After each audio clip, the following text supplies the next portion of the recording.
ዳተኛነት ታላቅነትን ያሳጣል። ለበጎ ነገር መዘግየት ማለት ነው። መልካም ነገርን ዛሬ ማድረግ ስንችል ነገ ማለት፣ ከርሞ ማለት፣ የሚቀጥለው ማለት ከእግዚአብሔር ጋር የሚያገናኙን መስመሮች ውላቸው እስከተገኘ ድረስ ዛሬ ነው መዘርጋት ያለባቸው። መታታት፣ መሰራት፣ መሸመን ያለባቸው ዛሬ ነው። መጸለይ ከፈለጋችሁም ቶሎ አድርጉት። ማንበብ ከፈለጋችሁ ዛሬ ጀምራችሁ አንብቡ። ንስሐ መግባት ከፈለጋችሁ አሁኑኑ ጀምሩት። መቁረብ ካሰባችሁ አሁን ጀምራችሁ ለዚያው ተዘጋጁ። መዘግየት እንደወጡ ያስቀራል።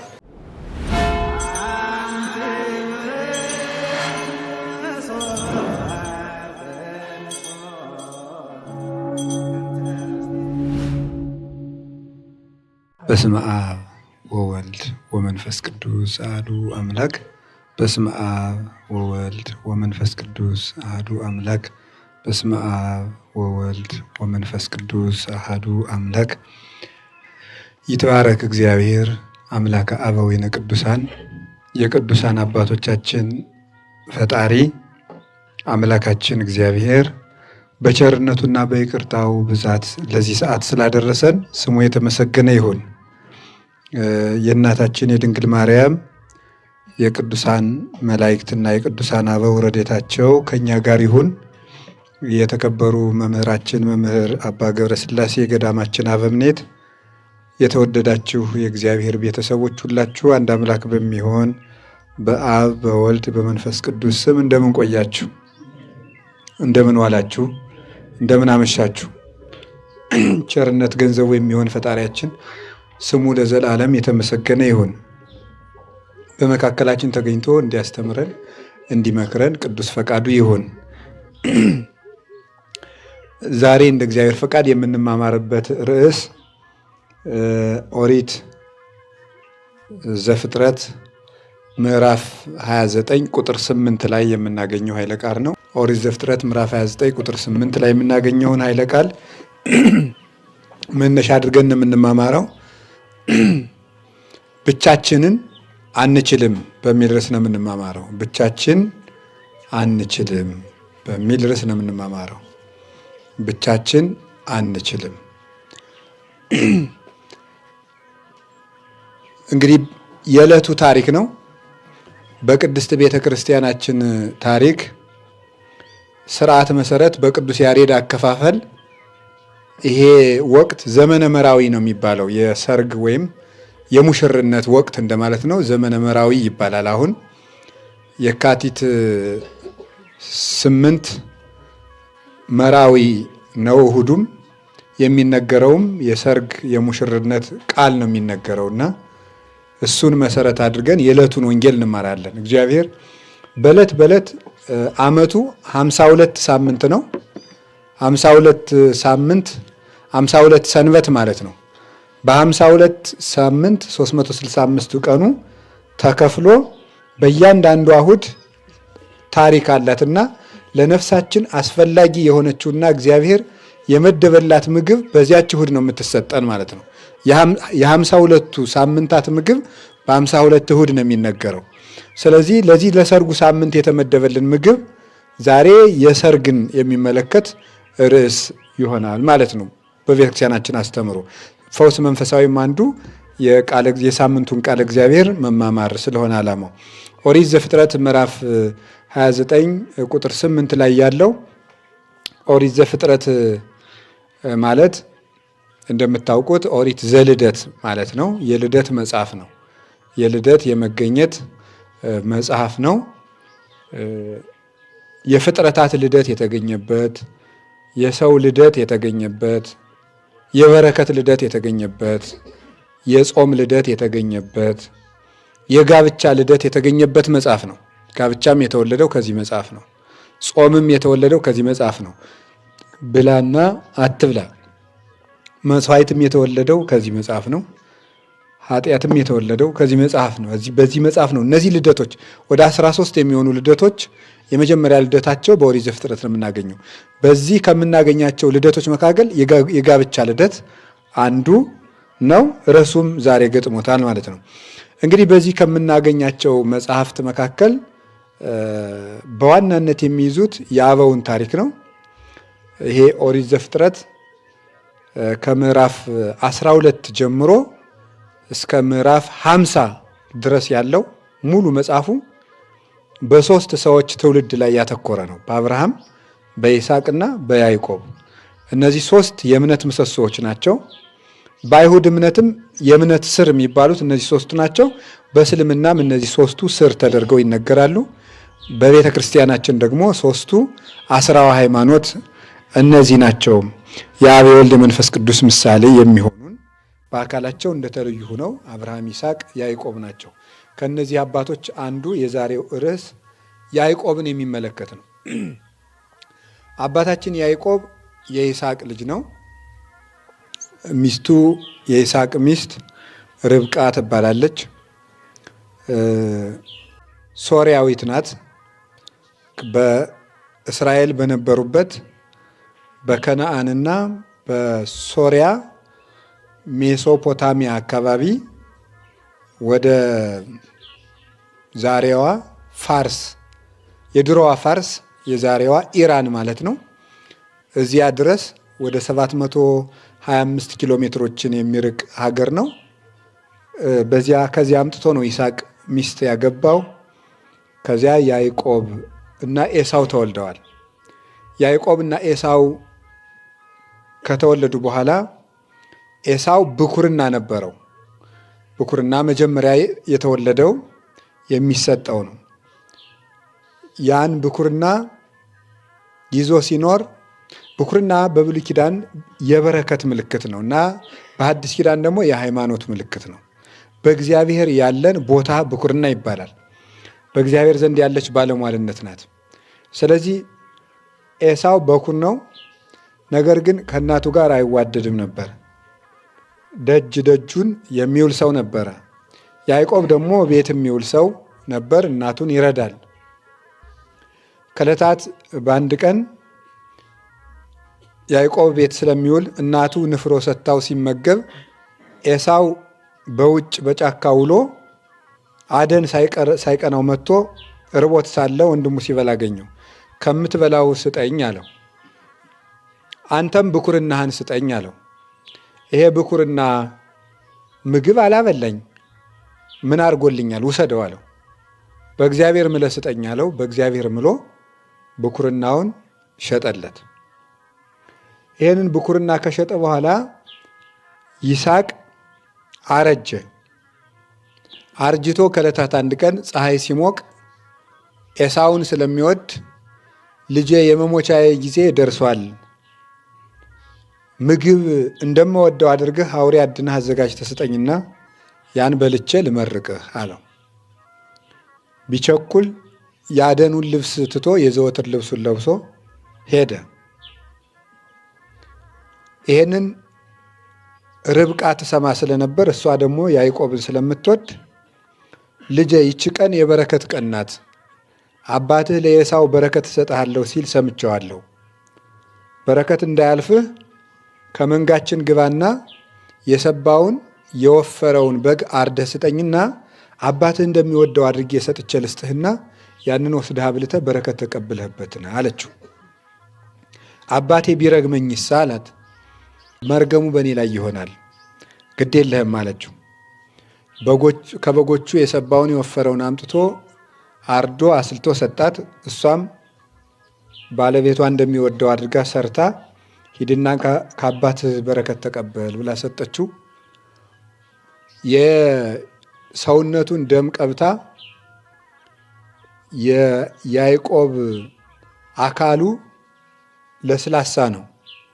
የኤሳው ደግሞ ሸካራ አካል ስላለው ጸጉር አለውና እንዲመስልላት የበጎቹን ጸጉር ከሰውነቱ ቀብታ የኤሳውን ሽታ እንዲሸት ደግሞ የኤሳውን ልብስ አልብሳ ወዙን ሰደደችው። አባቴ ይዤ መጥቻለሁ ብላንካ አለው። ከምን ጊዜው አለው። በአንተ ጸሎት ምርቃት ገና ሳልጀምረው ቀን ነኝ፣ ተቀበለኝ አለው። እስኪና ልዳስህ አለው። አይኑ ታውሮ ነበረ። ሲዳስሰው ወዙ የኤሳውን ይሸታል፣ ቃሉ ያዕቆብን ይመስላል፣ ጸጉሩ ደግሞ ኤሳውን ይመስላል። እና አሳሳተውና ቃልህ ከሰ ይመስለኒ ዘያዕቆብ፣ ቃልህ የያዕቆብን ይመስላል፣ ጸጉርህ ደግሞ ኤሳውን ይመስላል፣ ሁላችሁም ልጆችን አልመርቃችሁ ብሎ አቅርቦ ፄና መዓዛሁ ለወልዴ ጥቀ ጥንቁቀ ከመፄና ገዳም ዘባረክዎ እግዚአብሔር እምነ ጠሉ ለሰማይ ወምነ ስፍሐ ለምድር ይኩን በረከትከ። የልጄ መዓዛ እግዚአብሔር እንደባረከው እርሻ ያለ መዓዛ ነው። ከሰማይ ጠል ከምድር ስፋት በረከት ይስጥህ፣ ወንድምህ ይገዛልህ ብሎ መረቀው። ተመርቆ ሲወጣ ኤሳው ስጋውን ይዞ ደረሰ። አባቴ ይዤ መጥቻለሁን ካብላ አለው። ከምን ጊዜው አሁን ሰተኝ በልቼ መስሎኝ አለው። መቼ እኔ ነኝ አለው። አይ እንግዲያ ማን ነው አሁን እንዲያርጎ ያበላኝ? ቡሩክ ብእሲሁ፣ ሰውየው እንዲያውም ደግ ሰው ነው። እንግዲህ አንድ ጊዜ ሰጥቼዋለሁና አልነሳውም አለው። አሐቲኑ በረከትከ አባ፣ አባቴ በረከትህ አንድ ብቻ ናት እያለ ዘበዘበው። አትጠቀምበትም እንጂ ያረድከው ይስባልህ፣ ባይር ይከፈልልህ፣ ነግደህ ኑር ብሎ መረቀው። በኋላ ያዕቆብ መሆኑን አውቆ ሲነግረው መጀመሪያ ብኩርናዬን ወሰደ። አሁን የአባቴን በረከት፣ አባቴ ሙቶ መቼ ወንድሜን በገደልኩት እያለ ሲፎክር እናቱ ሰምታ ልጄ ይሄ ወንድምህ ይገልሃልና ሶርያ ወደ አጎትህ ሂድ አለችው። ወንድሟ ስለነበረ አባቴ ቢረግመኝሳ አላት። እኔ በስልት አሰናብትሃለሁ አለችው።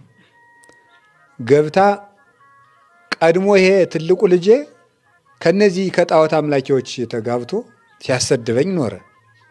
ደግሞ ትንሹ ልጄ እዚህ አግብቶ ሊያሰድበኝ ነው።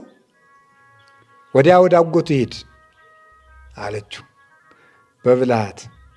ይሁን አንቺ ካልሽ ሂድ አላት። ሄደች። ሄደ ተነስቶ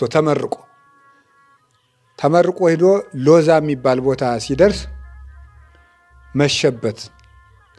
ፀሐይ ተቆለቆለች፣ ልትገባ ሆነ። መሸ፣ ጨለመ። የአቅሙን ተጉዞ እዚያው ከመንገድ ዳር ፈቀቅ ብሎ ደንጊያ ተንተርሶ ተኛ። ከተንተራሳት ደንጊያ ላይ ከዚህ እስከ ሰማይ ድረስ መሰላል ተተክሎ ጫፉ እስከ ሰማይ ደርሶ ከጫፉ ላይ ዙፋን ተዘርግቶበት በላዩ ላይ ንጉሥ ተቀምጦበት አየ። ደንግጦ ተነሳ። ዛቲኑ ሆታ ለሰማይ፣ ይቺ የሰማይ ደጅ ናትን ብሎ ደንግጦ ተነሳ። ዘይትሐነጽ ቤተ እግዚአብሔር፣ እዚህ የእግዚአብሔር ቤት ይሰራል ብሎ ዘይት አፍሶ ትንቢት ተናግሮ ተነስቶ ሄደ። ሂዶ ሶርያ ደረሰ። ሶርያ ሲደርስ ከውሃ ጉድጓድ አጠገብ ደረሰ። ውሃ ጉድጓድ አጠገብ ሲደርስ ከውሃው ዳር ቁጭ ብሎ ሲል በሀገራቸው የጉድጓድ ውሃን የሚጠቀሙት ውሃውን ለአምሳ ለስሳ የሚነሳ ድንጋይ ይገጥሙታል። አንደኛ ጠላት መጥቶ መርዝ እንዳይጨምርበት፣ ሁለተኛ ደግሞ እንስሳት አራዊት የማይገባ ነገር እንዳያደርጉት እንዳይበክሉት ለስልሳ የሚነሳ ድንጋይ ገጥመውት ይሄዳሉ። እረኞቹ ለጋ ክንድ ስላላቸው በጎቻቸውን ሰብስበው ይቁለጨለጫሉ፣ ማጠጣት አቅቷቸው። ያዕቆብ ደረሰና ምን ነው አታጠጡም እንዴ አላቸው። አይ ኢንክል ለመ ኢተጋብኡ ኩሎሙ ኖለት ወያስየስልዋ ለእብን ማፈአዘቅት ወናሰቲ አባግኢነ አሉት። ሁሉም እረኞች ካልተሰበሰቡ ድንጋዩን ብቻችን ማንሳት አንችልም። እረኞች በአጠቃላይ ግን ከተሰበሰቡ ድንጋዩንም ማንሳት እንችላለን፣ ውሃም ማጠጣት እንችላለን አሉት። ያዕቆብ ግን በተፈጥሮው እግዚአብሔር ያደለው ክንደ ብርቱ ስለነበረ ድንጋዩን ብቻውን ከጉድጓዱ ላይ አንስቶ እንዲጠጡ አደረጋቸው። ከዚያ በኋላ በዚህ ሀገር ላባ የሚባል ሰው አለ ታውቁታላችሁ አላቸው። እናውቀዋለን አሉት። አጎቱ ነው። ልጆች አሉት አለው። እንዲያውም አሁን ሴቲቱ መታለች አሉት። ራሔል እየሮጠች መጣች። አይቶ ወደዳት። በዚያ ጊዜ ሃይማኖት ከሚጠፋ ስጋዊ ሕንፃ ቢፈርስ ይሻላል ተብሎ ዘመድ ከዘመድ ይጋባል። ያጎቱ ልጅ ናት። ወደዳት። ሚስት ትሁነኝ ብሎ አሰበ። ገብቶም ከቤት ወሰደችው። አባትሽ ደህና ነው? ደህና ነው። እቤት ተቀመጠ። ይችን ልጅ አጋባኝ አለው። 7 ዓመት ተገዛልኝና ልስጥህ አለው። 7 ዓመት ተገዛ። 7ቱ ዓመት ሲያልቅ ትልቅ እያለ ትንሽ ስለማይዳር ትልቂቱ ደግሞ መልከ ጥፉ ነበረች እና በሰው ሰውኛው ባል አላገኘችም። ትልቂቱ እያለች እንዴት ትንሽ ይዳራል ብሎ አሳስቶ ማታ ልያን ድሮለት አደረ። ማለዳ ስትታይ ሰርጉ አብቅቶ ማናት? ልያ ናት። ራሔል አይደለችም። 7 ዓመት የተገዛላት። እንዴት እንዲህ ታደርገኛለህ? ራሔልን ድርልሃለሁ ብሎ ሲያበቃ ሲለው እንደገና 7 ዓመት ተገዛና ራሔልን እሰጥሃለሁ አለው። 7 ዓመት ለራሔል ሆኑ። እንደገና ተገዛና 14 ዓመት ተገዝቶ አገባት። ወኮኑ እሉ ዓመታት ህዳጣን በቅድሜሁ ለያዕቆብ። እነዚህ ዓመታት ሁሉ ለያዕቆብ ጥቂት ዘመኖች ሆኑለት፣ ራሔልን ይወዳት ነበርና ይላል። ራሔልን ስለሚወዳት ለያዕቆብ 14 ዓመት እንደ ጥቂት ቀን ሆነለት ይላል። ራሔልን አገባ። 7 ዓመት ደግሞ ማጫ ለመቀበል ተገዝቶ በ21 ዓመቱ ሀብት ንብረት ሰብስቦ በረከት ተቀብሎ 12 ልጆችን ወልዶ ብቻውን የወጣው በበረከት ከሶርያ ወደ አባቶቹ ምድር ተመለሰ። እግዚአብሔርም እኛን ከወጣንበት ይመልሰን። ታሪኩ እንግዲህ ይሄ ነው። ይሄ ቁም ታሪኩ ነው። ከዚህ የምንማረው ነገር ምንድን ነው ነው? ለዕለቱ ያበጀልን ነገር ምንድን ነው?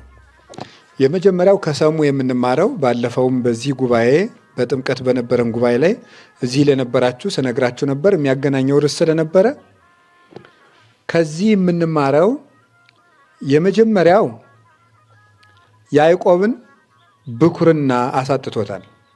ብኩርና ማለት ታላቅነት ነው። ሁላችንም ታላቅነት አለን። ታላቅነት አለ። እግዚአብሔር የሰጠን ትልቅነት አለ። የሰውነት ትልቅነትም አለ። የሃይማኖት ትልቅነትም አለ። የአእምሮ ትልቅነት አለ። ትልቅነትን ለሰው ልጅ እግዚአብሔር ሰጥቷል። ትልቅነትን የሚያሳጡ ነገሮች ምንድን ናቸው ነው? ትልቅነት ሁላችንም አንደኛ በተፈጥሮ ትልቅ ፍጥረቶች ነን። ሁለተኛ በክርስቲያንነት ትልቆች ነን። ሶስተኛ ደግሞ እግዚአብሔር በሰጠን መክሊትም ታላላቆች ነን። ከትልቅነት የሚያወርደን ነገር ምንድን ነው ነው? ይሄን የምናወራው ታላቅነትን የሚያዋርድ ነገር ምንድን ነው?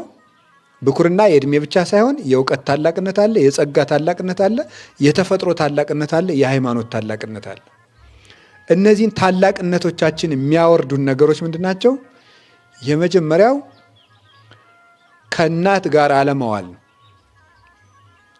ከእናቱ ጋር ቢኖር ኑሮ ለምስር ንፍሮ ብሎ ብኩርናውን አይሸጥም ነበር።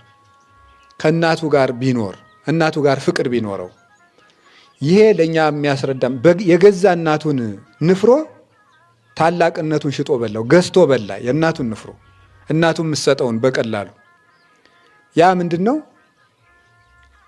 ይቺ እናታችን ቤተ ክርስቲያን ናት። ከቤተ ክርስቲያን ጋር አለመኖር ትልቅነትን ያሳጣል፣ ያዋርዳል፣ ለዓለም አሳልፎ ይሸጠናል፣ ለሰይጣን ይሰጠናል። ያለንን ሁሉ ከእናታችን ቤት በወጣን ጊዜ ያለንን ሁሉ ተገፈን የምንመለሰው። ከእናቱ እቅፍ የወረደ ልጅ ወይ ወድቆ ይሰበራል፣ ወይ አውሬ ይበላዋል፣ ወይ ዓይኑን እንጨት ስንጥር ያጠፋዋል። እና እናታችን ቅድስት ቤተ ክርስቲያን እናታችን ናት። ከሷ ቤት ከሷ ጉያ መውጣት የለብንም። ለመነኮሳት ግን አባቶች እነ ቅዱስ እንጦንስ ልዩ ትርጉም ሰጥተውታል። የያዕቆብ የእናቱ ቤት የተባለች ለመነኮሳት በዓታቸው ነው ብሎ ተርጉሞታል። ከዚያ መውጣት አይገባም ተብሎ ተርጉሟል። ስለዚህ ከቤተ ክርስቲያን አንውጣ። እንኳንስ ለአንደኛው ከቤተ ክርስቲያን ወጥተን መኖር ይቅርና ከቤተ ክርስቲያን ቸኩሎ መውጣት ራሱ ለክፉ ነገር አሳልፎ ይሰጣል። ሰለስቱ ምዕት በህንፃ መነኮሳት እንደሰሩልን ከቤተ ክርስቲያን ቸኩለህ መውጣት አትውደድ፣ ተረጋግተህ ውጣ ነው። ሲወጣ ራሱ የሚያጣድፍ ደዌ ካልገጠመህ በስተቀር ክፉ ነገር ካላጋጠመህ ከቤተ ክርስቲያን ፈጥነህ አትውጣ። ስለዚህ እግዚአብሔር የሰጠን ምንድን ነው ስትሉ ከእናታችን ጋር መኖር። ቤተ ክርስቲያን እናታችን ናት። ባሃንበላ ለቅድስት ቤተ ክርስቲያን እስመ ኩሉ ዘየሳቢሃ ይጻሙ። ቤተ ክርስቲያን እናታችን ናት። እምነ ባሃ ቅድስት ቤተ ክርስቲያን፣ እናታችን ቅድስት ቤተ ክርስቲያን ሆይ ሰላምታ ላንቺ ይገባሽ። ቅዳሴ ሲገባ እንዲህ እየተባለ የሚገባ እናታችን ቤተ ክርስቲያን ሆይ ሰላምታ ላንቺ ይገባሻል። እናታችን ናት። በቀራንዮ አምጣ ምጥ የወለደችን ከክርስቶስ በጥምቀት የወለደችን። ቅዱስ ያሬድ ደግሞ ቤተ ክርስቲያንን እንደ ሁልጊዜ ሰላም ሰላም እንበላት፣ ወደ እሷ የገሰገሰ ሁሉ ደክሞ አይመለስምና ብሎ ነግሮናል። ስለዚህ በቤተ ክርስቲያን መኖር ነው። ሁለተኛው ኤሳውን ታላቅነት ያሳጣው ምን ይመስላችኋል? ዳተኛነት ነው። ዳተኛነት ታላቅነትን ያሳጣል። ለበጎ ነገር መዘግየት ማለት ነው። መልካም ነገርን ዛሬ ማድረግ ስንችል ነገ ማለት፣ ከርሞ ማለት፣ የሚቀጥለው ማለት ከእግዚአብሔር ጋር የሚያገናኙን መስመሮች ውላቸው እስከተገኘ ድረስ ዛሬ ነው መዘርጋት ያለባቸው። መታታት፣ መሰራት፣ መሸመን ያለባቸው ዛሬ ነው። እግዚአብሔር እድሜን እድል አድርጎ ነው የሰጠን። ኤሳው ፈጥኖ ቢመለስ ኑሮ ያዕቆብ አይቀድመውም ነበረ። ፈጥነን ወደ እግዚአብሔር መመለስ አለብን። ሁሉንም ነገር እጃችን ላይ እንዳለ ነው ማድረስ። ነገ ነገ ነገ ነገ ስንል ቀልጦ መቅረት አለ።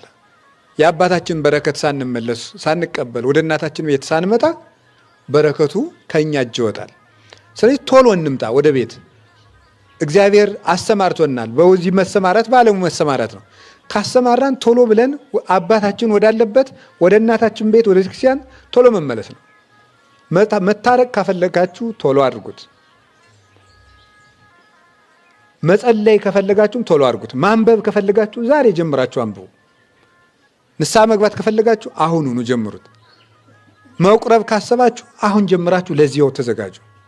መዘግየት እንደወጡ ያስቀራል። አትዘግዩ። ነገ የኛ አይደለም፣ እድላችን ዛሬ ነው። ሁለተኛው ይሄ ነው። ሶስተኛው ኤሳው ችግር መቸኮሉ ነው። ቢቆይ ኑሮ እናቱ ትሰጠው ነበር። ወጣ እንዳለች ወንድሙ እየበላ አግኝቶት ነው ስጠይ ብሎ ወዲያው ብኩርናውን ይሸጣል። ትንሽ ቢቆይ የገዛ እናቱ ትመጣለች። መቸኮል። ቤተ ክርስቲያን ጸጋ ይዛ፣ ጤና ይዛ፣ ሀብት ይዛ፣ እውቀት ይዛ ልትደርስልን ጥቂት ሲቀረን እኛ ቸኩለን ከቤተ ክርስቲያን እንወጣለን እና መቸኮል፣ ለሁሉ ነገር መቸኮል፣ ለመናገር መቸኮል፣ ለመወሰን መቸኮል፣ ለሁሉ ነገር። በእርግጥ ፈጥኖ መወሰንም አንድ ነገር ነው አይደል? በዓለም ላይ ያሉ ስራዎች የሚበላሹት ፈጥነው በሚወስኑ ሰዎችና ዘግይተው በሚወስኑ ሰዎች ነው ይባላል አይደል? ዛሬ ማለቅ ያለበትን ነገር ነገ እያሉ የሚያዛዙ ሰዎች ሀገርም ነገርም ያበላሻሉ። መሰንበት ያለበትን ነገር ዛሬ በዚህ ካልወጣ የሚሉ ሰዎች እነዚህም ሀገርም ነገርም ያበላሻሉ። መፍጠን ያለበትን ማዘግየት፣ መዘግየት ያለበትን ማጣደፍ፣ ሁለቱም ልክ ያልሆኑ ነገሮች ናቸው። ጥበብ ማለት ሁሉን በጊዜው ማድረግ ማለት ነው። በጊዜው ማድረግ።